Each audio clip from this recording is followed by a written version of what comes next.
Hey, ¿qué onda? Continuamos con nuestra serie en el libro de Génesis. Hoy estaremos considerando Génesis 25 y viendo la narrativa, como dije, estamos intercalando a esas alturas casi un mensaje antiguo, un mensaje nuevo, porque la verdad es que en los mensajes antiguos sí abarqué más y brinqué más. Entonces, por más que existe esa tensión de querer darle rápido para poder terminar el libro de Génesis, más porque ya no son conceptos tan densos como lo eran al principio del libro, sí sigo con ese deseo de poder dar comentario a cada uno de los capítulos de este libro. Entonces, creo que ya llevamos 35 mensajes. Entonces, pues veremos. La verdad, sí quisiera terminarlo lo antes posible. No puedo prometer nada. No sé por qué escuché hace poco el primer video donde dije que diario iba a estar subiendo esos videos y dije, oye, no manches, qué manera de sobrecomprometerme, algo que no puedo hacer. Pero bueno, lo que quiero hacer es que, porque estoy intercalando mensajes ya grabados con mensajes nuevos, no he estado grabando todas las semanas y sabes que necesitan nada más ser parte de mi rutina, grabar cada semana. Entonces lo que voy a hacer es que, por ejemplo, esto va a salir el lunes y el jueves voy a intentar que el pregrabado de la serie anterior salga para que el lunes entrante podamos tener otro contenido nuevo y así simplemente estar sacando semanalmente contenido grabado nuevo en estudio para poder progresar un poco más rápido y para ello también tener esa secuencia. Ahora, antes de entrar en materia, tengo un súper anuncio y eso es que ya salió a la venta mi libro El hermano del Hijo de Dios. Esto es una novela histórica, ficción histórica acerca de cómo hubiera sido la familia de Jesús. Entonces, estas son historias que yo he creado en base a personajes históricos en lugares históricos, pero como dije, la historia en sí no tiene base en la historia. La novela no tiene base en la historia, que lo hizo muy divertido. El video anterior a este es un pequeño resumen del libro, entonces si quieres más información puedes ver ese video también. Y sí, si lo quieres conseguir, el link va a estar en la descripción. Lo puedes conseguir, ya está en Amazon con envíos a todo el mundo y estará en Amazon México en 2 meses, en noviembre. Entonces, sé que muchas personas me han estado preguntando, hey, ¿qué onda con el libro? Porque se terminó de escribir hace como 4 meses, pero todo el tema de afinar los últimos detalles tomó un tiempo. Entonces, ya está, ya lo tengo en mis manos. Y es algo, la verdad, muy bonito crear algo así. Entonces, ya tengo 2 libros anteriores a estos, pero esos libros fueron basados en series. Entonces, esa es la primera novela que escribo. Entonces, fue un proceso absolutamente diferente y genial. Entonces, espero que lo puedas conseguir. Creo que va a ser de bendición a tu vida. Entonces, sí, ya lo mencioné el video anterior, pero lo quiero mencionar otra vez.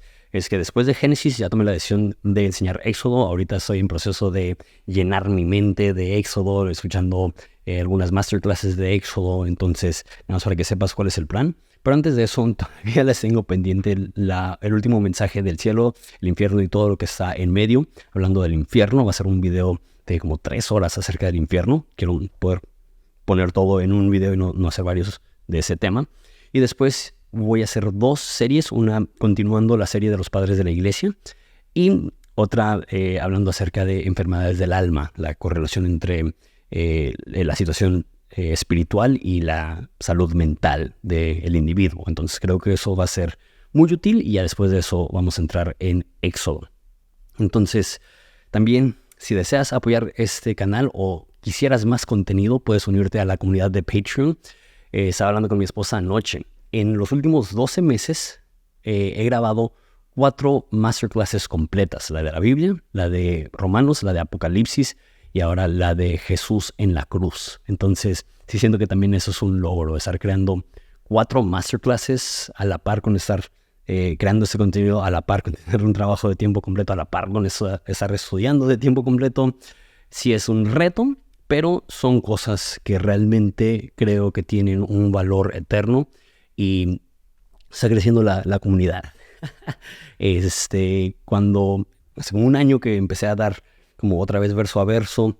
Eran como 150 personas que lo veían la semana que lo subía, y ya después como que iban acumulando un poco las reproducciones, y eso es entre Spotify y YouTube, y ahora ha subido a como 300 personas la semana que lo saco, están viendo los videos. Entonces sí quiero tener como que este compromiso, como si fuera pastor. Si tuviera una audiencia de 300 personas cada semana, sería muy constante, sería muy dedicado. Entonces el hecho que sean personas virtuales no quiero que le reste a mi dedicación. Entonces seguimos adelante, yo aprendiendo y espero que ustedes también. Introducción de más de 6 minutos, creo. No alcanzo a ver los números en la camarita porque no traigo lentes. Génesis 25. Voy a leer todo el capítulo. Dice así: Abraham volvió a tomar mujer. Su nombre era Setura. Ella le dio hijos: Simram, Joksán, Madián, Isbac y Sua. Joksán fue el padre de Seba y de Dedán. Los hijos de Dedán fueron Asurim, Letusim, Leumim. Los hijos de Madián fueron Efa, Efer, Anok, Abida y Elda. Todos estos fueron los hijos de Setura. Abraham dio a Isaac todo lo que poseía, y a los hijos de sus concubinas Abraham les dio regalos, viviendo aún él, y los envió lejos de su hijo Isaac hacia el este, a la tierra del oriente. Estos fueron los años de la vida de Abraham, 175 años. Abraham murió en buena vejez, anciano y lleno de días, y fue reunido a su pueblo. Sus hijos Isaac e Ismael lo sepultaron en la cueva de Macpela, en el campo de Efrón, hijo de Zohar, el hitita, que está frente a Mamre, el campo que Abraham compró a los hijos de Et. Ahí fue sepultado Abraham con Sara, su mujer. Después de la muerte de Abraham, Dios bendijo a su hijo Isaac, y habitó Isaac junto a Beer, Lahai, Roi. Estas son las generaciones de Ismael, hijo de Abraham. El que Agar, la egipcia, sierva de Sara, le dio a Abraham. Esos son los nombres de los hijos de Ismael, nombrados por orden de su nacimiento. El primogénito de Ismael era Nebiaot, después Sedar, después Adbeel, Mibsam, Misma, Duma, Masa, Adar, Tema, Getur, Nafis, Sedema. Esos fueron los hijos de Ismael, y esos sus nombres por las aldeas y sus campamentos, 12 príncipes según sus tribus. Esos fueron los años de la vida de Ismael, 137 años. Y murió y fue reunido a su pueblo, y sus descendientes habitaron desde Ávila hasta Shur, que está enfrente de Egipto, según se va hacia Asiria. Se establecieron ahí frente a sus parientes. Ahora dije que iba a ser todo el capítulo, me equivoqué, porque la próxima clase o mensaje pregrabado abarca el final del 25 y todo el 27. Entonces el próximo video que voy a grabar aquí en estudio va a ser el 26. Y después tengo un estudio que di aparte de Génesis 27, que en mi opinión es uno de los estudios que más me ha conmovido a mí. Entonces siento que queda muy bien incluirlo. Y entonces sí, vamos a detener ahí la secuencia en el versículo 28. Padre, te pido que nos hables en este momento al considerar pasajes que anteriormente me brinqué porque parecieran ser faltos de contenido. No lo son. Tu palabra es viva y es eficaz, y aún en estos capítulos que son de transición podemos ver tu mano y escuchar tu voz. Te pido que nos hables en el nombre de Jesús. Amén. Dice el texto en el versículo 1 que Abraham volvió a tomar mujer. Su nombre era Setura. Y ahora, simplemente decir eso para muchas personas es ¿qué? ¿Cómo puede ser que una esposa legítima de Abraham sea tan poco conocida? Que Abraham tuvo una mujer, y no solamente tuvo una mujer, sino que si conoces la cultura antigua, Seba, Madián, estamos hablando de personas que crearon imperios y países que fueron descendientes de Abraham. Se me hace muy curioso que simplemente no es parte del conocimiento general. Yo he leído la Biblia de pasta a pasta muchas veces y siento que siempre que llego a eso digo, es cierto, Abraham se volvió a casar. Obviamente, la Biblia no prohíbe el volverte a casar después de enviudar, entonces no tiene nada de malo eso. Solamente es curioso que muchas personas ni lo notan. Y una vez más, habla de la bendición que Dios tenía para Abraham, de que tuvo muchos hijos y que no solamente a través de Isaac tuvo hijos que fueron poderosos. También en ese mismo capítulo vamos a ver a Ismael, que él también fue próspero y tuvo muchos hijos, y a través de Ismael hubo una descendencia de pueblos muy fuertes. Entonces vemos la bendición de Dios en Abraham, que iba más allá únicamente de la bendición que tenía a Isaac. Y creo que eso es importante, porque una vez más, el Antiguo Testamento da un énfasis en cómo Dios tiene una perspectiva global y un deseo de ayudar y servir y bendecir más allá del pueblo de Israel. Al contrario, la bendición que Dios le dio a Abraham era para que fueran a través de él benditas todas las naciones, todas las personas. Y obviamente eso tiene su cumplimiento más grande en Jesús, que su corazón es global, pero se ve aún en Génesis que Dios bendice no solamente la línea legítima, que es Isaac, y no solamente a hijos ilegítimos como Esaú, sino que también bendice a hijos legítimos de otra mujer. Creo que es todo lo que tenemos que decir al respecto. Lo interesante de esto es que Abraham, al morir, le dejó su herencia completa a Isaac. Te recuerdo que Abraham no tenía tierra, era un nómada, y Dios le había prometido Canaán, pero realmente no era de él. Lo único que él poseía era el campo que le compró a Elitita para poder enterrar ahí a su mujer. Entonces era Abraham un amo de una tribu muy fuerte. Y era muy común en ese entonces que quien se quedara a cargo del clan no necesariamente era el hijo mayor, sino era el hijo más fuerte. Y muchas veces habían guerras civiles entre hermanos para poder quedarse a cargo de un clan. Abraham sabía eso y Abraham no quería poner en riesgo a Isaac. Entonces no es que fue tacaño, dice que en vida le dio regalos a cada uno de sus hijos, o sea, fue generoso con ellos, pero los envió a vivir lejos para que no estuvieran en competencia con Isaac, y a Isaac lo hizo único heredero de sus posesiones.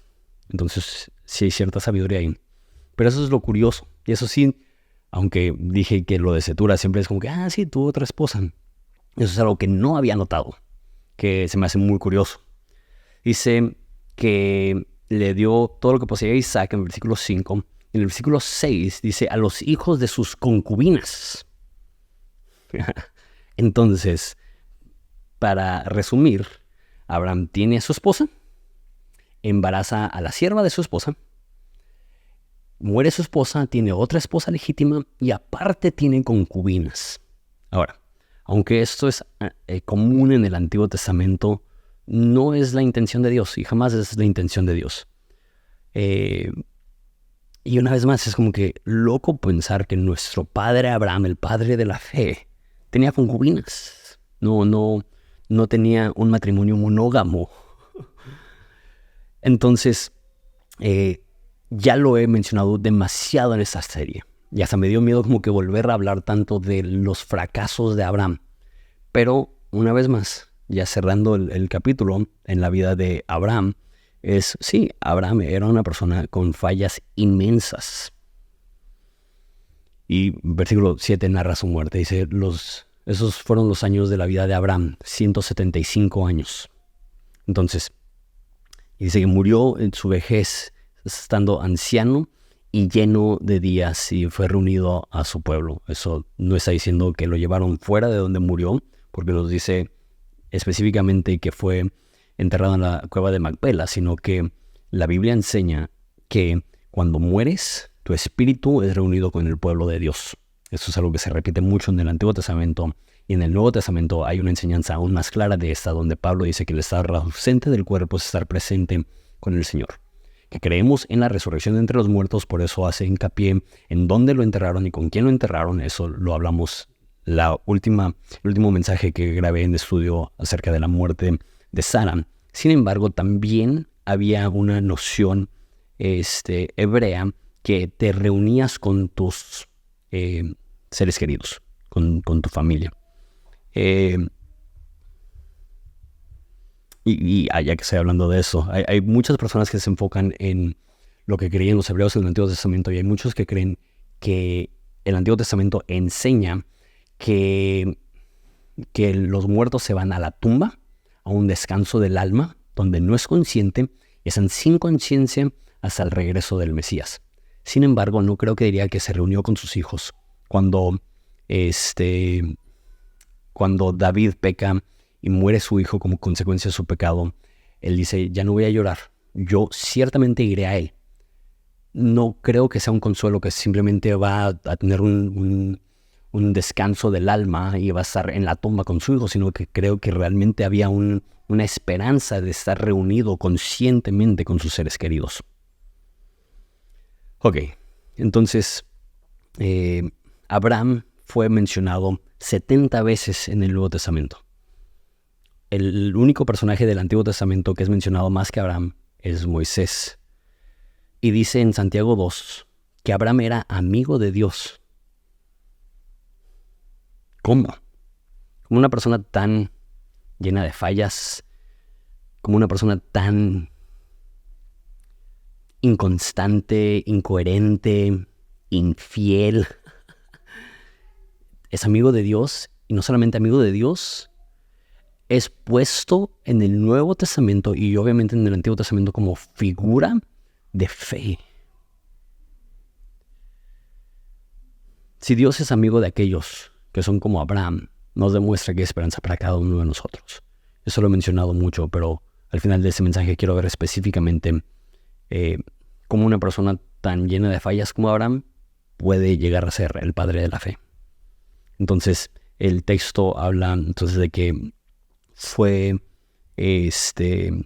sepultado Abraham, y amo eso. En versículo 11 dice, después de la muerte de Abraham, Dios bendijo a su hijo Isaac.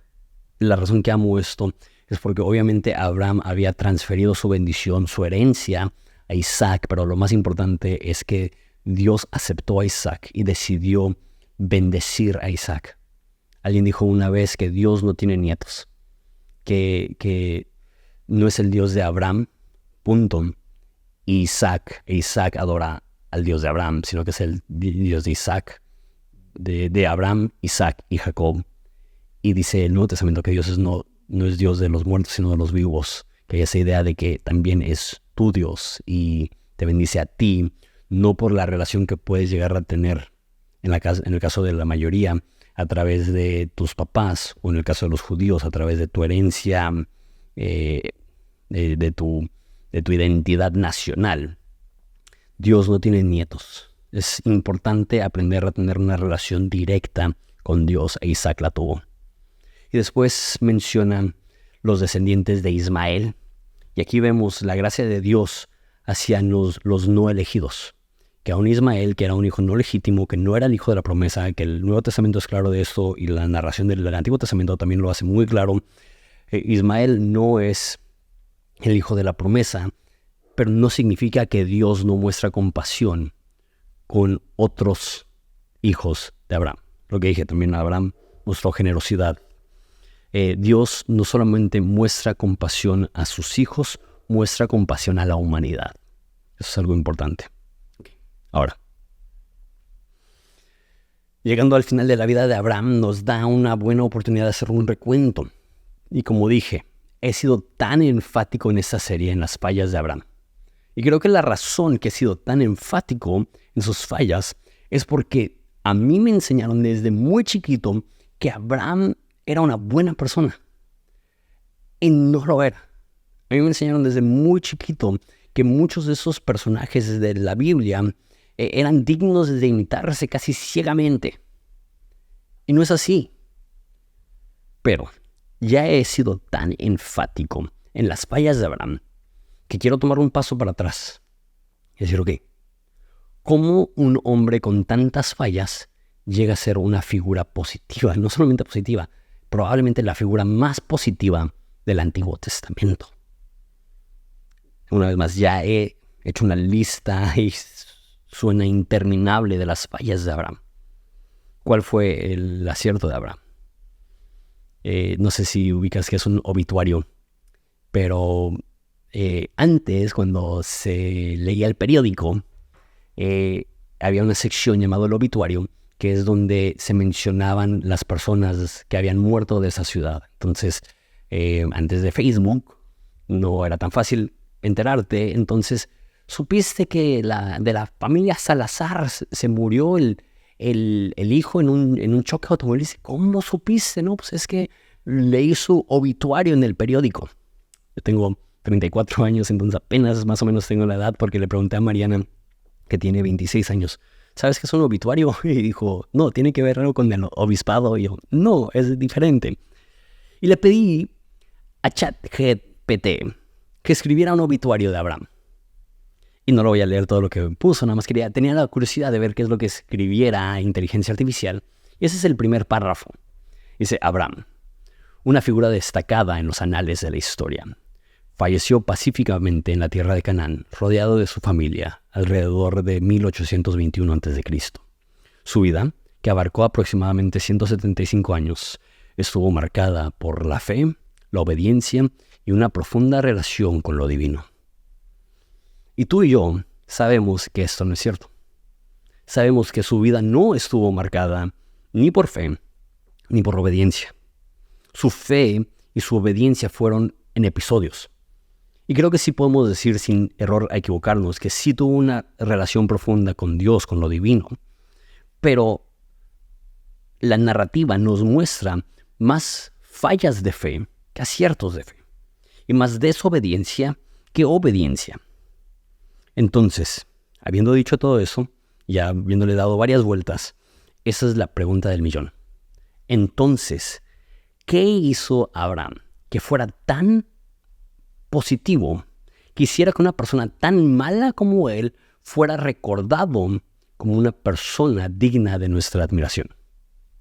Esa es la pregunta del millón. Lo repito de una forma más concisa. Si Abraham fue tan malo, ¿qué pudo hacer para cambiar el legado de su vida para que fuera positivo a pesar de todos sus desaciertos? Y yo veo tres cosas.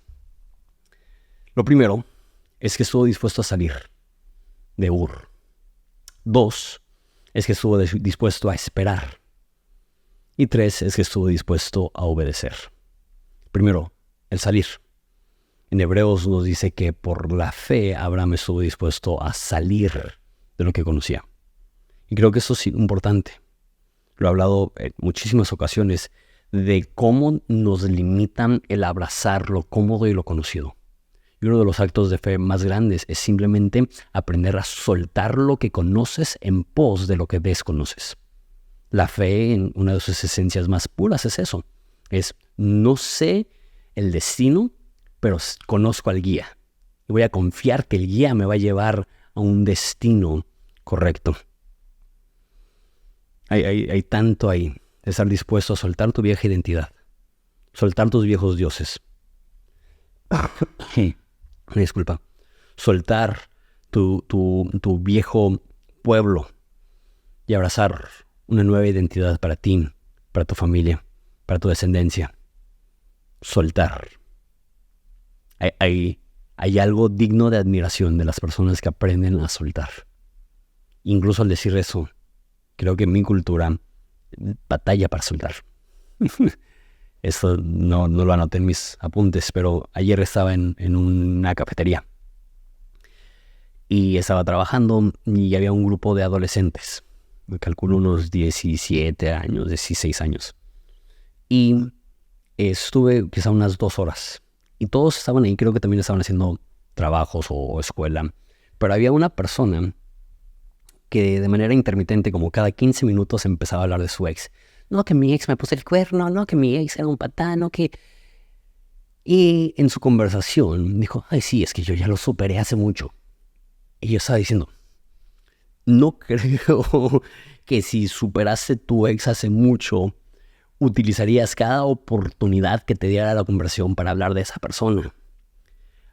Para muchas personas hay algo que tiene el pasado que suele ser un ancla, que te detiene, que te frena. Y es un acto de fe soltar. Es un acto de fe aprender a decir, ese capítulo ya se cerró. Y quizá fueron años que me formaron, pero no son años que tengo que seguir cargando. Aprende a ser un nuevo tú.